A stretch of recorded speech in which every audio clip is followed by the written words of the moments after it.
नाम है गोपाल कृष्ण। इनका दावा है कि ये इंजीनियर हैं और ये इन्होंने सिलिकॉन वैली में अमेरिका के काम किया है। इस समय भी ये भारत की एक बहुत बड़ी सॉफ्टवेयर कंपनी से जुड़े हुए हैं। आप ही बताइए अपने बारे में। मेरा नाम इंजीनियर गोपाल कृष्ण है और मैं 19 साल सॉफ्टवेयर इंजीनियरिंग में रहा हूं, जिसमें से 6-7 साल अमेरिका में बिताया और 3-4 साल यूके में बिताया। और अभी मैं बेंगलोर में एक प्रतिष्ठित सॉफ्टवेयर कंपनी के लिए काम कर रहा हूं।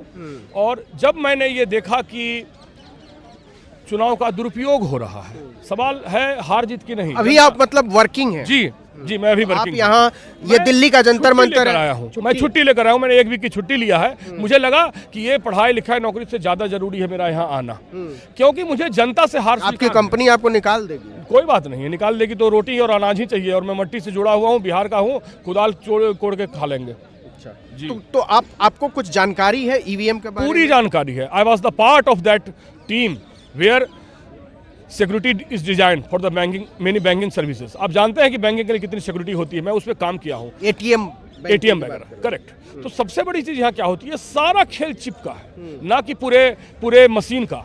चिप में आपको मैं सिर्फ 2 एग्जाम्पल देता हूँ, बहुत जेनरिक एग्जाम्पल। आपने अपने छोटे से मोबाइल फोन में जिसमें नेट नहीं होता है, छोटा कीपैड वाला, उसमें आपने अलार्म सेट किया होगा।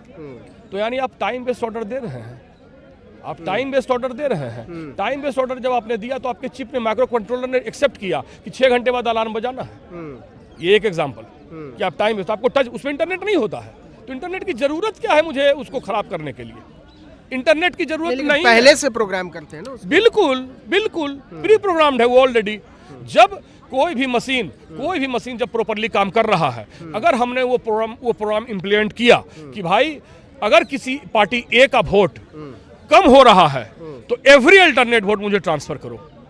अच्छा। ज्यादा कम हो रहा है तो उसमें और वोट 500 वोट ऐड कर दो। लेकिन मैंने टाइम का एप्लीकेशन आपको क्यों बताया, मैं उसका एग्जांपल दे रहा हूं। पहले आप समझिए छोटी चीज से कि छोटा वाला जो फोन होता है उसमें इंटरनेट तो नहीं होता है, उसमें और भी ब्लूटूथ नहीं होते हैं, कुछ भी नहीं होते हैं, पर वो कैसे? आपने टाइम बेस्ड ऑर्डर दिया अलार्म बजाने के लिए, इसमें भी मैं टाइम बेस्ड ऑर्डर फिट कर सकता हूं कि 12:25 पर 2000 वोट ऐड हो जाएगा। इसको आप कैसे वेरीफाई करेगी भारत की जनता?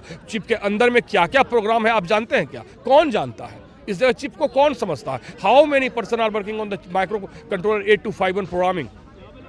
बहुत कम लोग जानते हैं। वो पूरा प्रोग्राम है। जैसे मेरी भाषा आप समझते हैं, आपकी भाषा मैं समझ रहा हूं, कंप्यूटर की एक भाषा है, उसको प्रोग्रामिंग कहते हैं। C++, जावा, .NET, बहुत सारी भाषा है उसकी। तो हमने प्रोग्राम किया और चिप को इंस्ट्रक्शन दिया कि अगर मेरा वोट किसी भी पार्टी का वोट अगर घट रहा है तो आप उसमें 2000 वोट, 5000 वोट। कई बार चुनाव आयोग इसको साफ कर चुका है कि ये टेम्पर प्रूफ है, इसमें कोई रिगिंग नहीं हो सकती है। वो बोल रहे हैं ना, वो बोल रहा है ना।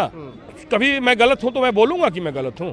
मैं नहीं बोलूंगा। आप साबित कीजिए। साबित तभी होगा जब उस चिप प्रोग्रामिंग को, सोर्स कोड को वो पब्लिक करें, वो बताएं, वो जनता में लाए मशीन लेकर। क्योंकि बिना छुए हुए कहेंगे कि आप उसको मंत्र कर दीजिए, ये नहीं होता है। वो चिप प्रोग्रामिंग है। चिप प्रोग्रामिंग, आप इसको देख के आप मेरे सिम में किसका नंबर है आपको अंदाजा है? नहीं होगा ना। आप दिखता नहीं है, वो कॉपी कलम नहीं है। और आप अंदाज कीजिए कि वो इतना पावरफुल चिप है कि इतनी सी सिम में 2000, 1500 नंबर रहते हैं। आप सभी के मोबाइल में होंगे। तो आपने, और 2000 नंबर अगर हम कलम पर लिखेंगे कॉपी पर, तो मुझे पूरी एक कॉपी चाहिए होगी। तो आप इमेजिन कीजिए कि कितना पावरफुल सिलिकॉन चिप है। उसके आप माइक्रो मिलीमीटर में करोड़ों इंस्ट्रक्शंस आप 0 और 1 के फॉर्मेट में कर डाल सकते हैं, बाइनरी फॉर्मेट में, क्योंकि वो बाइनरी इंस्ट्रक्शन समझता है। उसको एक कोई इंसान, हमारे आपके ऐसा आप ईवीएम की प्रोग्रामिंग बदल सकते हैं? बदल सकते हैं। अगर चिप सामने आ जाए, उसके सोर्स कोड को हम उनसे डिमांड करेंगे, क्योंकि उन्होंने जो सोर्स कोड उसमें डाला है तो मैं देख के मैं बता दूंगा कि इसमें क्या ऑप्शंस लगे हुए हैं। इसमें कौन सी बड़ी बात है? ये एक नॉर्मल प्रोग्रामर होगा, क्योंकि उसके प्रोग्राम को एक सोर्स कोड में रखा जाता है, रिपोजिटरी जिसको कहते हैं सॉफ्टवेयर के लैंग्वेज में। उस रिपोजिटरी को वो पब्लिक करें कि ये रिपोजिटरी है, यही प्रोग्राम चिप में है। क्योंकि अभी आपको पता ही नहीं है ना कि चिप में क्या है, प्रोग्राम क्या है। अगर, और आपको मैं बताता हूं कि पूरी दुनिया में ईवीएम बंद क्यों हुआ। अगर मुझे मालूम होता कि ये मशीन ठीक है, गवर्नमेंट इसको कस्टडी में ले लेती और बोलती कि इसी से आप काम कराइए। यहाँ खेल कुछ और है। यही मशीन ठीक भी है और यही मशीन खराब भी है। ये मशीन तब एक्टिव होगा वो प्रोग्राम जब हमारी वोट घटेंगी। कई जगहों पर कुछ पार्टी के वोट ऑलरेडी हैं, तो वहाँ वो गलत क्यों करेगा? जो वो जानता है, उसका सर्वे है कि इस सीट पर मेरी मेजोरिटी है, हमको गलत नहीं करना है। फिर तो पुरानी सरकारों ने भी किया होगा ना। पुरानी सरकार भी कर सकते हैं, कौन सी बड़ी बात है।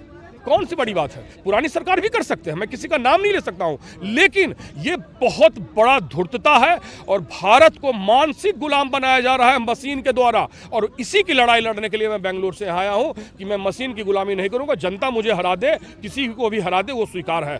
मशीन से टेम्पर प्रूफ ईवीएम बन सकता है कि नहीं ईवीएम बन की सकता? जरूरत क्या है अभी? नहीं, आप सवाल का जवाब दीजिए ना कि टेम्पर प्रूफ ईवीएम बन सकता है कि नहीं बन सकता? नहीं बन सकता, इसलिए कि यहाँ 2, 4, 10, 100, 1000 नहीं है। यहाँ 20-20 लाख ईवीएम चाहिए पूरे भारत में चुनाव कराने के लिए। कितने को पब्लिक वेरीफाई करेगी? अगर मैं आपको ईवीएम के डिपो में ले गया जहाँ ईवीएम रखी रहती है, वहाँ 30,000, 35,000, 40,000 एक डिस्ट्रिक्ट की ईवीएम रहती है। आपको मैंने बोला कि आप कोई एक उठाओ, तो आपने एक ही उठाया ना, फिर बाकी के 39,000 को कौन वेरीफाई करेगा कि उसमें कौन सी चिप लगी हुई है? ये इम्पॉसिबल है, ये इम्पॉसिबल है। कोई आप हरिश्चंद्र के युग में नहीं जी रहे हैं, आप एक ऐसे युग में जी रहे हैं जहां झूठ का जलजला चल रहा है। तो मैं ये कहना चाहता हूं कि पर्ची का जो एक आपने चुनाव आयोग को कोई चिट्ठी विट्ठी लिखी है? मैंने 2 साल पहले रजिस्टर्ड पोस्ट किया था। अच्छा। मैंने क्या मांग किया था? मेरा मांग बहुत सिंपल है कि जिस दिन वोटिंग खत्म हुई, सुबह से लेकर शाम तक आपने वोटिंग कराई, आपके 6-7 अधिकारी वहां रहते हैं हर बूथ पर।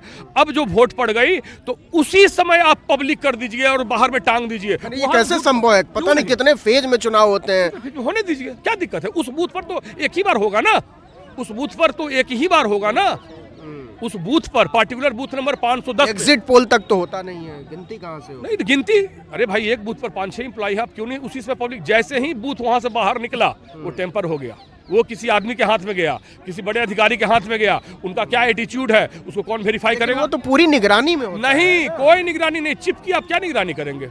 वो तो हो